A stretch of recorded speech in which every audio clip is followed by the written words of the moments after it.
आज all India Muslim personal law board की भोपाल में बैठक है। बैठक में 3 तलाक और बाबरी मस्जिद के मुद्दे पर बात होगी। 3 तलाक पर सुप्रीम कोर्ट के फैसले के बाद पर्सनल लॉ बोर्ड की पहली बैठक है। बोर्ड की शुरू से ये राय रही है कि 3 तलाक का मसला शरीयत से जुड़ा हुआ है और सरकार या अदालत को शरीयत में दखल देने का कोई अधिकार नहीं है। बैठक में बोर्ड के जनरल सेक्रेटरी मौलाना मोहम्मद वाली रहमानी, महासचिव जफरयाब जिलानी और बोर्ड के सभी सदस्य और पदाधिकारी इस बैठक में मौजूद रहने वाले हैं। और इस बड़े वर्डिक्ट के बाद ये पहली बैठक होने वाली इस तरह की, जिस पर इन सारी चीजों पे चर्चा होगी।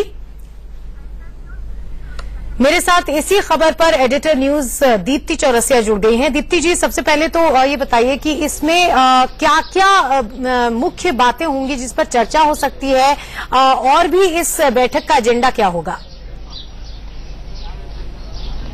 देखिए मैत्री, ये बैठक सुप्रीम कोर्ट के उस फैसले के बाद पहली बार हो रही है जिसमें 3 तलाक को अवैध घोषित किया गया है और सरकार को कानून बनाने की बात कही गई है। उसी दिन ये ऐलान कर दिया गया था कि मुस्लिम पर्सनल लॉ बोर्ड की बैठक भोपाल में होगी। बैठक में जो खास एजेंडे है मैत्री, उसमें सबसे पहले 3 तलाक है। 3 तलाक को लेकर बात होगी और आर्टिकल 25 को लेकर बात होगी। 3 तलाक के मसले पर पर्सनल लॉ बोर्ड का यह कहना है कि हम कोर्ट के फैसले का तो सम्मान करते हैं, लेकिन आर्टिकल 25 के तहत हमको हमारे धर्म की आजादी होनी चाहिए। इसका मतलब शरीयत की आजादी होनी चाहिए।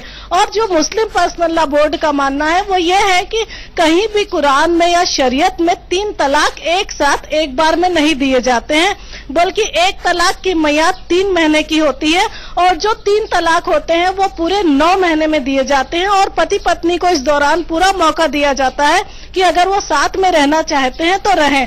तो कहीं ना कहीं इस पूरी बैठक में बाबरी मस्जिद को लेकर बात होगी कि जो सुप्रीम कोर्ट ने कहा है कि आपस में बैठकर हल निकालें, और दूसरा 3 तलाक को लेकर बात होगी कि अगर 3 तलाक पे कोर्ट कोई फैसला दे रहा है तो हमारी मजहबी आजादी क्या होगी और हमारा मजहब क्या कहता है 3 तलाक को लेकर। और यहाँ ये भी बात सुनने में आ रही है मैत्री कि अगर जरूरत समझी गई तो किसी रिव्यू पिटीशन की भी बात होगी कि कोई रिव्यू पिटीशन सुप्रीम कोर्ट में लगाई जाए।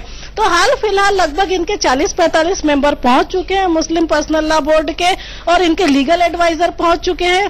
तो आज पहली बार सुप्रीम कोर्ट के उस फैसले के बाद पहला स्टैंड आएगा मुस्लिम पर्सनल लॉ बोर्ड का कि वो कोर्ट के फैसले को किस नजरिए से देखता है और कोर्ट के इस फैसले के बाद शरीयत को लेकर उसका अपना क्या स्टैंड बनता है। मैत्री, बहुत बहुत शुक्रिया दीप्ति जी पूरी जानकारी के लिए। और इस बैठक पर और इस पे क्या क्या चर्चा होगी, इस पे लगातार हमारी नजर बनी रहेगी और आपको अपडेट हम देते रहेंगे।